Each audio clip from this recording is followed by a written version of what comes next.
check out this cool bit of retro technology. This is a Toshiba Strata phone system from, I believe, the mid-2000s. I basically plugged it in and I'm able to call between both headsets. Cabinet does fully work. I've got some crimped connectors on the end of it. Actually went and bought a pack of RJ11 terminators to connect up to it. And here's what the inside of the cabinet looks like.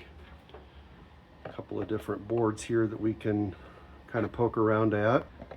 So we've got our power connector down here, just uses a standard barrel jack. We've got if I remember correctly, is a Centronics connector, or Centronics style at least. I'm sure I'll be let know in the comments if I'm incorrect. Do have a bit of capability to hook it up to a network. This is actually for programming the system using what is known as Toshiba eManager. So I have it sitting over here in a Windows 7 VM running on VirtualBox. The goal with this system is to actually learn how to program it, learn how to use it. I've actually poked around a bit in eManager, so I have this particular cabinet set up as a site, and I've got another identical cabinet here, right? And so this will be site 2 on that. And the way these systems were set up is that I believe they were pulled from a doctor's office, and what you could do is they would be able to do direct dial calling between the two offices, just do a standard extension dial without actually having to dial out. They were in 2 separate cities. Again, the goal for this is to learn how to reprogram this, to learn how to use it, because I have access to a much larger Toshiba system. The main part of it, I believe it's a model 424, and it is one of your standard beige cabinets.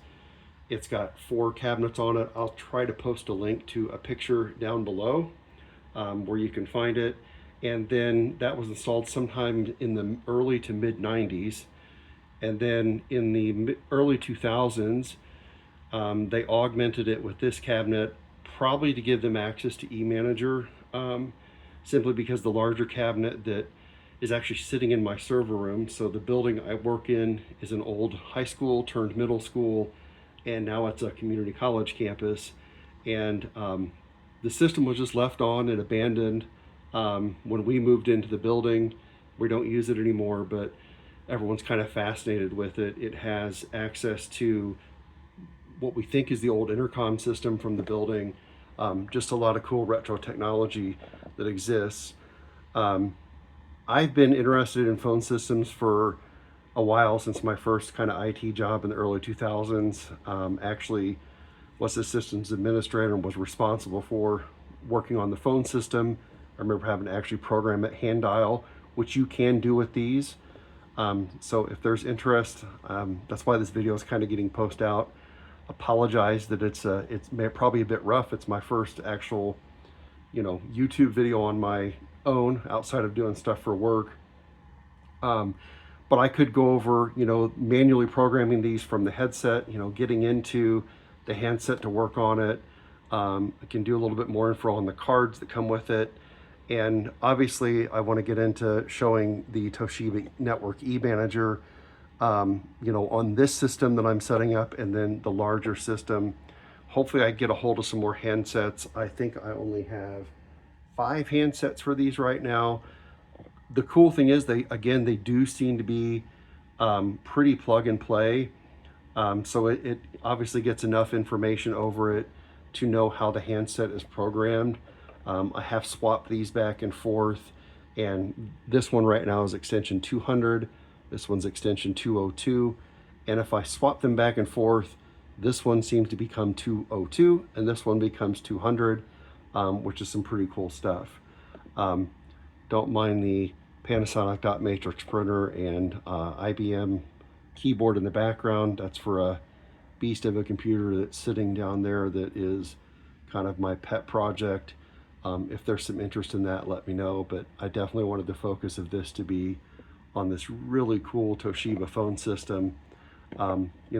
I've kind of hinted at this on the serial port Discord that I have access to this, and I've asked some questions about it.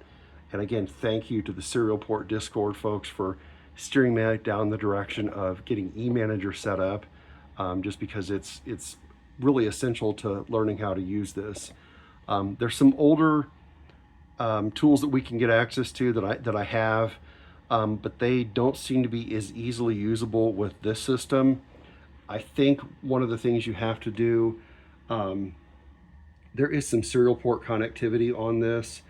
I know for a fact there is serial port connectivity on the larger phone system that I have access to. In fact, that's the only way to interface with it outside of programming from the phones, which that brings back some really interesting memories from a long time ago. But you know, that I'm happy to go through any of that. If there's a larger interest in this, just leave a comment, or find me on the serial port Discord. That's where I kind of mostly hang out. I'll leave my Discord info in the description of this video as well, along with a link to where you can find photos for this system. Thanks for taking the time to watch, and we'll see you soon, hopefully.